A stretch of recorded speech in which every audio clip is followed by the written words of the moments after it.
Hey folks, and welcome to another live Linux walkthrough. So today I've just heard that Linux Lite 5.2 has come out of release candidate and is now a full release. So if you go to linuxliteos.com today, you are now able to download the full 5.2 release. So here we are on their website. Go down to click free download. And as you can see, we have got the 5.2 64-bit release available to us here today on the 1st of November 2020. So we download this ISO here. I've already downloaded this, so we'll give this a try in just a moment. But just worth pointing out now that what's different in this release is that we are now on the Ubuntu 20.04.1 LTS base.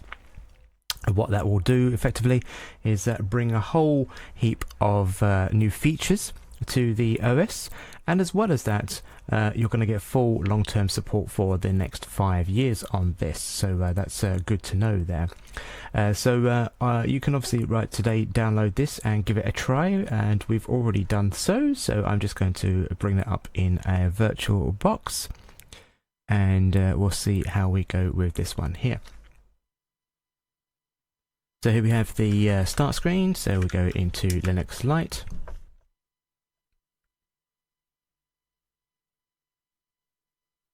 And you'll know straight away that it is running Ubuntu 20.04 because in the 20.04 LTS builds, you get this check that goes on beforehand, so checks that the ISO is compatible and there's nothing wrong with it basically. So we can see here that it found no errors, and now it will continue on. Now the good thing I've spotted here is that when it ran this check, it ran through quite quickly. And what I've had previously with Ubuntu builds that I've done these checks against, it can sometimes take about roughly 2 minutes to actually just check that the ISO is working.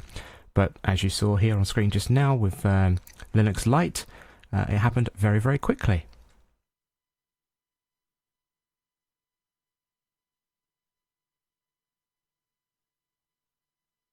And in just a moment we should be presented with a full desktop. Okay, so after about a minute or so we are now presented with the Linux Lite desktop. There was a bit of a delay there, I noticed, so we kind of expect it to stay blank screen for a short while whilst it goes and does hardware checks, etc. But here we are presented on the welcome screen. So the first thing that I can spot straight away with this release is we have a new wallpaper. But we'll get to that in a few moments. So let's just take a quick look around the new environment. So straight away I can see here that we are running the XFCE desktop. That enables me to obviously add some more widgets to my panel there, which I will do very, very shortly. We've got updates available to us straight away, I've noticed, as the updater has loaded up here in the bottom right hand corner. But before we get round to that one there, let's follow through. So these steps here. So let's first of all do an installation and see how we get on with this one.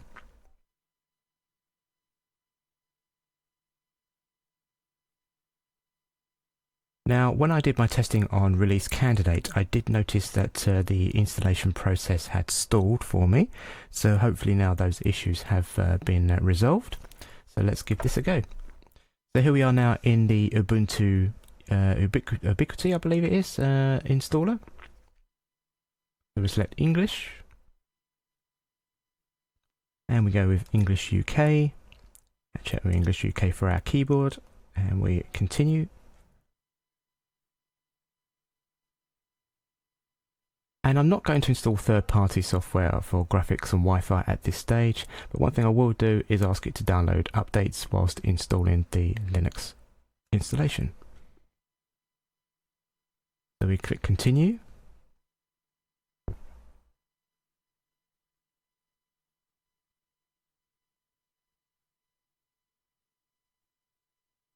And it's here now that I get the opportunity to choose what I want to do with my partitions, etc. So I've got this installed in VirtualBox on a clean hard drive, so all I really need to do is erase disk and install that Linux. So click install now. And we just get a summary as to what it's going to do to our disk in terms of partitioning. So it's going to set a root and an ext4 partition there. So what we're getting there is a root and a home area basically to store, well, not only just install the operating system but also store our personal files there. So now we select our region, so yes, I'm in London.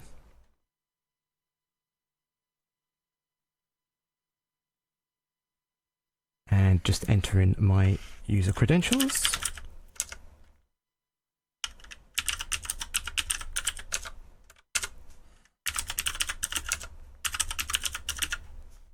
And click continue.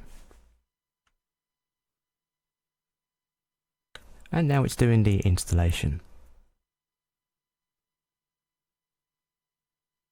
So here we are now just timing this here at 2:51 PM. And we'll be back once the installation has completed. Okay, so the installation is now complete. That took just a little over 10 minutes to install. So let's now restart this.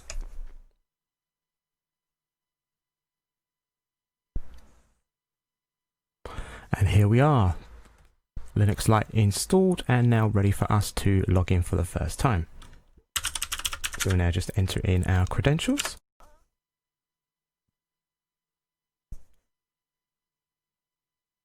And like I said earlier on, at first we can spot that we have a new default wallpaper. And we get a nice cheery little chimey tune as we logged in for the first time there. So here we are now installed and logged in. So let's just first of all check what updates we've got. And we can install those updates. Enter in our password. And whilst it does that, let's point out some of the new features that you get with this 5.2 release. So first of all, point out that the firewall apparently now is managed within the settings manager. You have Lite widgets, they're now also managed within the settings manager. You can obviously now display the battery information as well using a widget. Of course, that's if you're a laptop user there. We've got some new screensavers added. A taskbar restore is also featured as well within the tweaks tool. There's also now for the US users of the LibreOffice suite a inbuilt spell checker now. And this is what I'm keen to look at now. So one of the things that they have heavily promoted within this release is that it has removed now the bloated GTK2 software and theme in there. And we finally, as we approach December 2020, finally kiss goodbye to the Flash player in this release. So there's no installing or no going back with this one here. So if you want to totally rid your desktop of Flash, then this is the Linux installation for you. So let's check for updates. Now let's go and install some drivers if there are any to install. So what this is going to do now is load up the generic Ubuntu software and update center, where I'll go and check for additional drivers. Now it's worth pointing out that if you do have NVIDIA cards installed on your desktop, then it's worth just checking here to see that you've got the latest NVIDIA driver installed, and you can select that as your proprietary driver. As I'm using a virtual machine here, I'm using the generic VirtualBox graphics adapter, so therefore I don't need to change any of the settings here. So let's just close this down now. And if you want to at this point, you can start setting your restore points. So what this means is basically when your system starts to fail slightly, then you can come back and use time shift, which is the inbuilt software here, to obviously restore back to a previous working installation. And you can install language support as well through here. I'm not going to do that now, but one thing it does mention here in the welcome screen is that if you are a Windows user, you need to obviously just check that you've got UEFI enabled, and it shows you how you can do that, making sure of course that you have secure boot also disabled. Scrolling further down, you can obviously at this point choose whether you want a light or a dark theme. I'm a lover of the dark theme, so let's just click here and see what this does. Dark theme has now been applied. As you can see now, our menus and our pop-ups have now appeared as dark. And your keyboard and numlock keyboard shortcuts are all there. And it says upgrade to 5.2. That's generally for the 5.1 users. We don't need to do that at this stage because we've got a clean installation of the 5.2 release here. And then the software that you get included or can be included, you've got your Chrome web browser, Dropbox, Kodi, Microsoft Teams, Skype, Spotify, Steam, TeamViewer, the Tor web browser, VirtualBox and Zoom. You can get that from the Lite Software Center by clicking here, entering your password. And we want to update the software sources.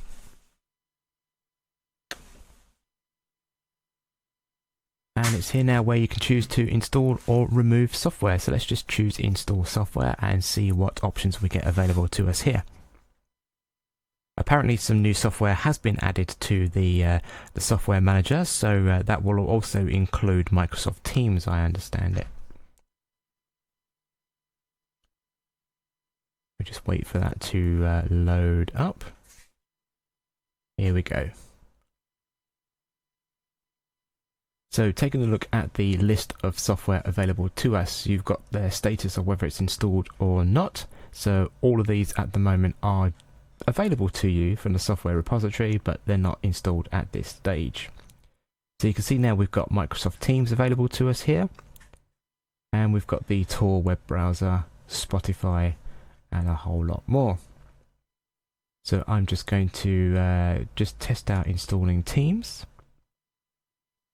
Do you want to go ahead with the installation? Of course we do.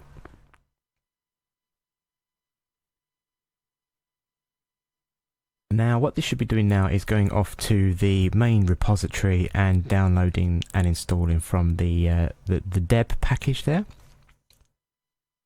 What I could have done is I could have just gone to the Microsoft website and just downloaded Teams from there and installed the deb file using a package like gdebi or eddy, or I can install it from the command line. But what this is doing now is going off to the Microsoft repositories effectively and downloading it from there. So it's going to download Teams version 1.3.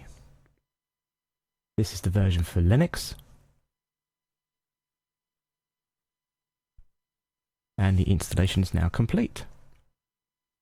So if I just quickly check into the start menu and go under Internet, we can see here we've got the Microsoft Teams preview. Now it's worth pointing out to check that you've got the official version of the Microsoft Teams application. By doing so, what will identify that as the official release is the one that says Microsoft Teams -preview here. Okay, so let's just install some software, so we're okay with that. Now I'll just quit out of this one, see what else is on offer to us here now, and just some generic messaging around requirements. So we'll close out of this one. So continuing on with the updates with this release, so as I said, we finally say goodbye to the Flash player, which we will have a look at in a moment. We've got an updated grub menu, so this apparently now features the Linux Lite logo, I believe, or an updated logo in the background there. We've got new software, as I said, added to the software manager, as you just saw there. New desktop wallpapers, so let's just take a quick look at those. If we go into desktop settings, we should have a look and see what lovely new wallpapers we have available to us. I'm liking this one here. Scrolling down, just the new Linux Lite wallpapers here. And this is quite funny, I like this. So because it's light, yeah, you think of Muller Lite and the light beers, yeah. That's a good one, I like that one. Roses, of course, yeah, and I love strawberries, yeah, nice. You got some new wallpapers on offer to you here, which looks absolutely beautiful. That's good for a wintry scene, and that's right if you like your sunrises and sunsets. Okay, great.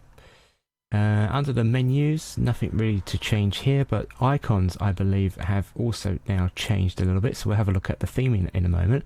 But as you can see, we've got the default icons appeared here, and you can see from the list here, you've got home and file system has been disabled. So if you want to get access to your home folder, then you just select it here, and you can now see the home folder has now appeared on our desktop.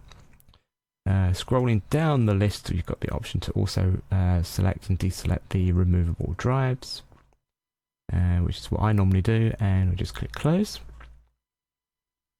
And if you do a right click, we should be able to arrange those desktop icons if they're not already arranged. There we go. So by default, you get the option to come into the control panel. So if we just click here, this is the settings center now, and it's here where we should now be able to manage our firewall, which you can see here is firewall configuration. We've also now got the option to manage display settings as well here within the software manager. So besides that, we've got some updated icon theming as well. So let's just take a look at the appearance area. So if we go into system, it's not there, but if we go settings, there we go, settings and appearance. And we can see here that we've had some, well, bit of cleansing going on. So as I said earlier on, it's removed some of the GTK2 software and theming. So now we're just left with the generic adapter, add waiter and Greybird theming around this one. So I'm going to choose Greybird Dark. And I'm going to go with the icon set. Now you can see here we've got some updated icon themes. So we've got the updated Papyrus in there. Obviously I'm using the dark theme at the moment, so I'm going to go with Papyrus Dark. You can see, so we've got something changing in the taskbar here now. And the taskbar, look at that, beautiful. It's gone, I don't know if you can spot this, but it's got some transparency on it now, which is fantastic. Scrolling further up the list, so I can't see any new other icon sets in here. So obviously we've just got some updated versions of the Papyrus and the add waiter ones, I think, in there. Yeah. Fonts is just the standard Roboto. That's actually quite big, so I'm going to reduce the size down to 11 now, just to take that down, and it looks nice.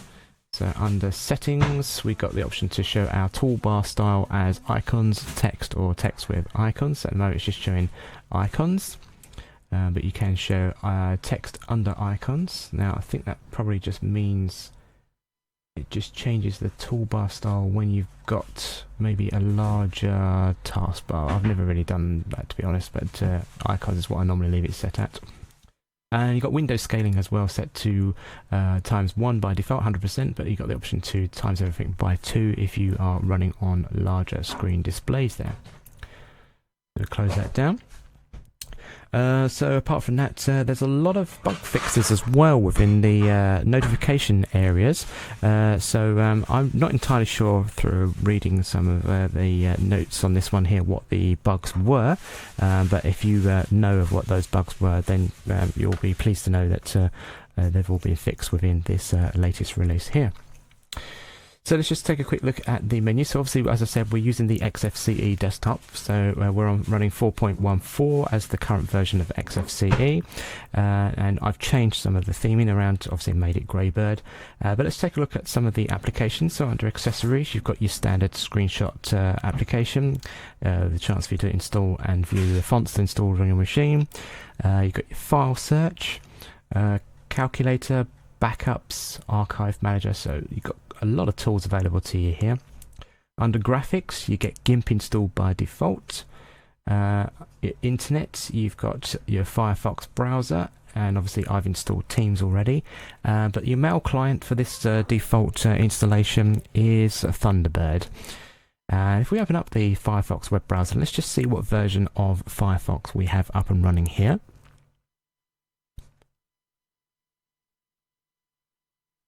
And it's brought up a default web page. That's fine, we can change that in a while, but let's have a look at the help and about Firefox, and you can see that we're running the latest version, which is version 82 of the Firefox browser. Excellent, good. Instantly down here in the bottom right hand corner, the XFCE desktop environment has by default brought me the setup that comes out of the box with XFCE. So you can see I've got some workspaces here, so I can switch between workspace 1, workspace 2, etc, etc. So if you're a single screen user, that is very, very helpful to you, because pretty much you can set yourself up as if it was a dual screen environment. So we'll just minimize that one down. So let's take a look at what some of the widgets available to us here. So if we right click on the panel and we go to panel and add new items, let's take a look and see what's available to us. So let's just add in the weather applet. Is the weather applet in there? No. So I think probably before we go any further with this one, let's load up a terminal. And if I just zoom in a little bit more on this one for you. Okay, so let's do, now this is using Ubuntu, so Debian, and it'll be using apt as its package manager. So for this one, I'm going to go and do sudo apt install, and it's XFCE desktop, so XFCE4, and I'm going to install the goodies.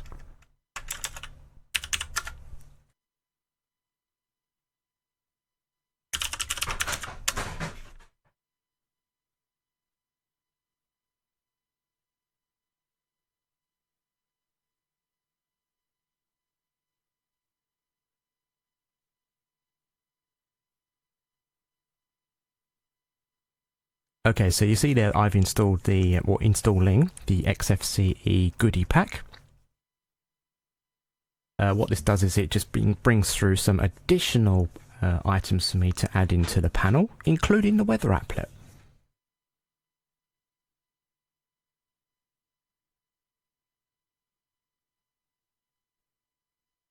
Okay, that's done now. So we'll just do first of all a quick sudo apt update on that one.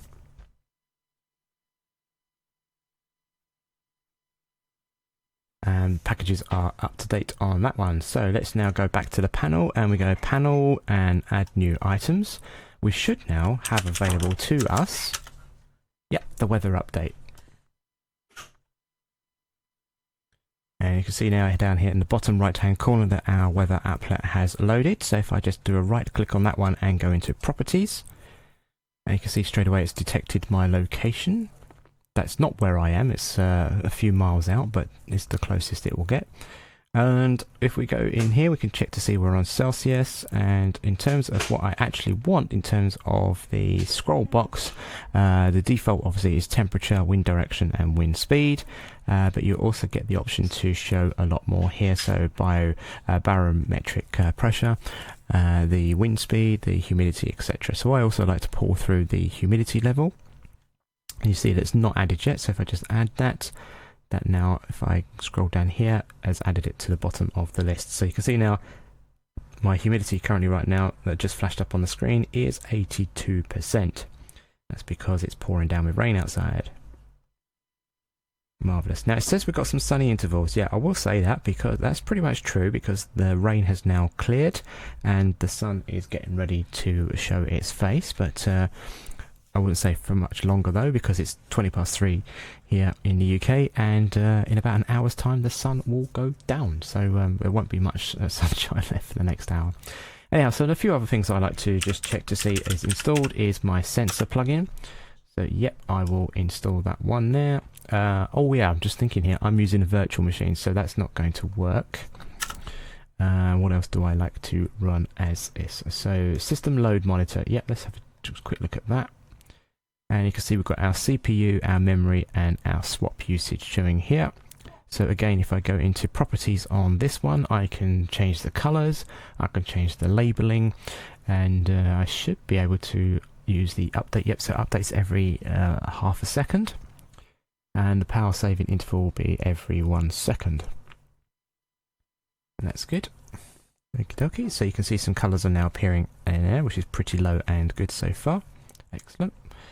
And what else can we have pull through? So the whisker menu is already installed here. XFC timer, workspace switcher, we've already got enabled here. window buttons, switch between windows. I think that's what's already installed down here. Anyway, so we pull through some extras here. Let's see if NeoFetch is installed so we can just see what memory usage we've got. So no, it's not. So because it is Debian, we can just do sudo apt install NeoFetch.